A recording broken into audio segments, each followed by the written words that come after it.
Qué lindo, ¿no? O no tanto porque viste los precios de los alquileres. Terrible. Vi un chiste que es muy bueno, que no sé, que alguien de la CIA le dice, no estoy entendiendo el eje del mal. Dice Venezuela, Rusia, Nueva York, dice como que no lo entiendo. Como que quedó rara la geografía, ¿no? Sí. ¿Quién es Mamdani? Es muy difícil pronunciarlo. Mamdani, hay que Eso ya nos practicarlo. da un indicio de dónde viene. Bueno, seguramente de algo de esto ya deben haber escuchado. Seguramente otras no. Repita, que el público se renueva, diría. Mamdani nació en Uganda, pero de casualidad, porque sus padres son de origen indio. Esto es un dato interesante. Hay una diáspora africana muy interesante, desde, al revés, desde la India hacia África. Todo lo que es el Océano Índico, para quienes estudiamos Asia y África alguna vez, es muy interesante culturalmente, fenotípicamente, en términos hasta culinarios, lingüísticos. Uno piensa que son geografías muy distantes y sin embargo no, porque están las corrientes de viento que ayudaban a los navegantes. Era muy fácil muy fácil. Nació en Uganda en un momento también de segregación racial. Recordemos Uganda, ex colonia británica. La madre, como muy bien decía Mariana, cineasta, y el padre, Mahmoud, profesor de antropología en la Universidad de Columbia. Colega. Este muchacho ganó una beca cuando era adolescente, hablando de la adolescencia. Él todavía estaba en Uganda y se va a estudiar a Estados Unidos. Estudia, se recibe, vuelve a Uganda, cae la dictadura, comienza una persecución étnica por parte de la dictadura hacia las poblaciones de origen asiáticas, entre ellas Mahmoud, el padre de Mamdani. Se escapa a Inglaterra, termina en un campo de refugiados en Inglaterra. Más tarde consigue trabajo como docente en Tanzania, que es un país limítrofe de Uganda, y termina en Sudáfrica. Pero cuando cae en Sudáfrica en los 90 está tratando de salir del apartheid. A este muchacho, otra vez, el padre de Mamdani, se le ocurre cambiar un programa de estudios y lo rajan a la mierda. Recordemos, el padre de Mamdani, Mahmoud, es el que le pone el nombre y el segundo nombre a su hijo, el actual intendente futuro, ahora en diciembre a asumir, Kwame, en alusión a Kwame Nkrumah, el primer presidente de la Ghana independiente que cayó por la CIA. Hermoso. Es el intendente de Nueva York. Es hermoso, es hermoso. La justicia poética no tiene fin. Entonces, hay que decirlo. Mamdani es un inmigrante, es lo que dijo en el propio discurso. Y vamos a hacer una ciudad de inmigrantes, para inmigrantes, por inmigrantes. ¿Cómo empezó su carrera política? Hace nada. En 2017 se afilió al Democratic Socialist of America, que es el partido socialista, que existe desde 1982, es relativamente nuevo, por supuesto es una vertiente del famoso Partido Socialista que tenemos acá en la República Argentina. En el año 2018, ¿hace cuánto del 2018? 7 años. Sí, nada. Se convierte en ciudadano de Estados Unidos. Qué loco. Hasta ese momento él era solamente ciudadano de Uganda, ahora tiene doble ciudadanía. Increíble, esto pasó hace nada, hablando de ascensos meteóricos y pensando, como decía Mariana, en lo que fue nuestra trayectoria, nuestro terrible derrotero con este señor que mueve los dedos. En 2020, pleno COVID, se convierte por primera vez en un personaje, en un funcionario político, ocupa una banca, es legislador del estado de Nueva York, y en 2024, en octubre del año pasado, empieza su campaña para intendente. En octubre. El año pasado. En junio de este año le gana las primarias al contrincante demócrata Andrew Cuomo, que fue gobernador del estado de Nueva York. Esto es muy interesante. Por muy poco, incluso. Pero fíjate, por muy poco, pero arrancando de nada. De cero. Vos hacías referencia al uso de las redes y yo vi un par de análisis muy interesantes de cómo lo que decís vos. Esta idea de no las redes pensadas como se la ves desde el poder, que es la idea de generar usuarios falsos, like, comprar seguidores, generar perfiles medidos para que vos escuches lo que querés escuchar, sino más bien como una red de voluntarios que le permitieron a él poder multiplicar el discurso, hacerlo, legitimarlo. Y hay algo muy interesante el anonimato, porque si Nicolás Dulcich le habla a su grupo de influencia que yo soy un buen candidato, digo, ese es el esquema que tuvieron ellos. Un esquema de hormiga. El boca en boca. El boca en boca, usando las redes. Yo lo vengo siguiendo hace un par de años. Che, votalo que vale. Sobre todo en Instagram, y me interesaba mucho porque lo veías con un microfonito de esos de mano, la pelucita, Sí. en las calles de Nueva York tratando de entrevistar a la gente para preguntarle qué le parecía sus propuestas, si querían sumar alguna otra, y la gente pasaba por al lado. Hace un año era un completo desconocido. Y esto que decís vos es sumamente interesante porque es esperanzador.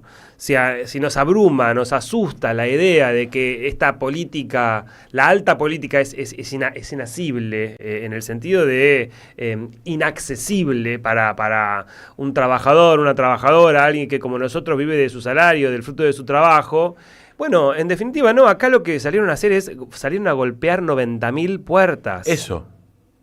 Re tradicional. A hablar cara a cara. Entraban no como acá, que se ponen las botas, ¿te acordás de María Eugenia Vidal? se ponían las botas porque había un poco un charquito y te sacás la foto con el mate. No, y hubo una escucha y hubo una respuesta concreta, colectivos públicos gratis, guarderías públicas gratis, eso. Almacenes estatales, congelar los alquileres. ¿Se imaginan si acá apareciese un candidato o candidata a decir... Y bueno, ¿y por qué no? Yo pienso en Gervasio Muñoz, en todo lo que fue Inquilinos Agrupados. A mí me permitió vivir 3 años de mi vida de una manera tranquila, poder respirar, saber más o menos planificar con cuánto voy a contar, ni siquiera cuánto voy a consumir, dejar de consumir, mi tiempo libre, pero sencillamente tener un horizonte de previsibilidad. Y a mí me interesó mucho, me quedé hablando con Mónica Puertas, nuestra amiga, nuestra colega que estuvo acá la semana pasada, sobre esta idea de dato mata relato.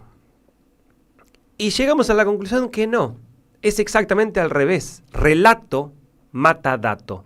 Quizás estoy diciendo una obviedad, pero para nosotros, cuando lo charlábamos, nos quedó. Y pensamos en el caso de los cuadernos. No importa la verdad, importa el relato. Ni siquiera hay unas fotocopias, ¿no? Se robaron un PBI. La gente no sabe qué es un PBI. ¿Quién sabe qué es un PBI? Yo no sé lo que es un PBI. No, ¿cuánto es un PBI? Es hasta acá, es hasta acá. Y pensando en este ejemplo paradigmático, ejemplificador, esperanzador de el flamante intendente de Nueva York, evidentemente hoy las campañas políticas no tienen que buscar desbaratar con datos, por qué está mal, racionalmente, discursivamente, que Milei, y no, hay que instalar relatos, hay que generar esperanza, hay que marcar un horizonte y decir, vamos a ir hacia allá. Después si nos equivocamos, bueno, nos equivocaremos, pero al menos hay que ir hacia allá. Yo eso es lo que a mí me quiero rescatar de esta experiencia, que otra vez hay que ver si es exitosa, si va a ser efímera, si se va a prolongar, si efectivamente ante la imposibilidad de tener una carrera presidencial, en el caso de que le vaya bien, se convierta en emperador. Veremos, no lo sabemos. Pero es muy auspiciante porque esto que vos relatás se cae maduro. Es necesario